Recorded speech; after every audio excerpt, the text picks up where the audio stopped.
everyone. Welcome to this week's edition of Inside Early Careers. Today I am joined by our CRO, Helen Jeeves, and we're going to talk all things graduate programs, so how they've evolved and where they're going next. So hi, Helen. Thank you for joining us. Hi, Jess. Really nice to be here. Thank you.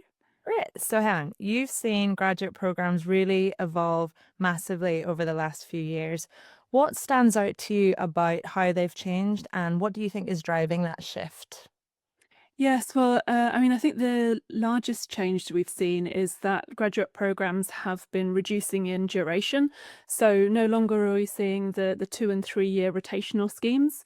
It's now really about a focus on pathway to productivity for new hires. So that's really how new talent can learn the relevant and applicable skills that they need to become desk ready from day one. And I think alongside this, we've also seen a shift to programs becoming much more holistic in their nature. So what I mean by that is not just focusing on one skill set. So it's, programs not just around the technical skills or around the professional skills. It's how all business, professional, and technical skills can really be integrated. So, for example, early careers talent can apply the right technical skills using the right behaviours for that organisation they're joining to really be able to succeed from day one. Most of these new joiners have never actually been in a regulated environment before, so understanding how to apply their technical knowledge within the right frameworks is really key to success. And then lastly, and probably more recently, we're increasingly seeing the introduction of AI skills within early careers programs. Again, this isn't AI in isolation, just throwing an AI module into a program, but how the right AI skills can be fully integrated throughout the learning journey to support the roles that individuals are taking on. So it's looking at the personas that these individuals are joining into and being able to critique and understand what AI tools are going to be key for success. So most people coming from most people coming into the programs will already have some degree of proficiency from their formal education. So it's really how we can shape those skills to fit a regulated environment, consider where their organizations are in their AI journey, because it might be, quite different from what they're used to, and actually empower the individuals to become AI ambassadors to help deliver on the AI strategy of the organizations that they're joining. Yeah, absolutely. And then what would you say, bringing all of this together, what are the key outcomes that you would say our clients are most focused on achieving for these learners and for them? Yeah, absolutely. So I think firstly, it's ensuring that their early careers talent is set up for success from day one, as we mentioned. So that's having the right blend of business, technical, and professional skills. It's also making sure that individuals are really engaged and motivated through the early careers program to be able to really make a valuable impact and contribution when they hit their desks.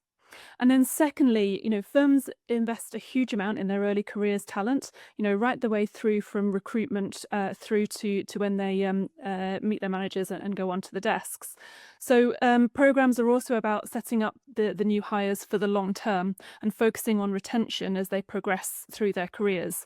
So we're looking for individuals to leave our programs with a genuine excitement for what comes next and a network that they can draw on as they develop.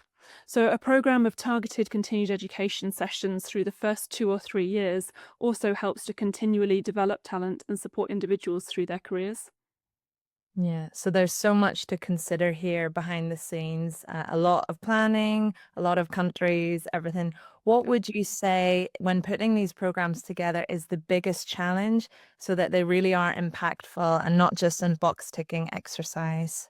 Yeah, that's a great question. And absolutely, most of our programs are multiple global locations. They're, dealing with a huge, diverse range of talent.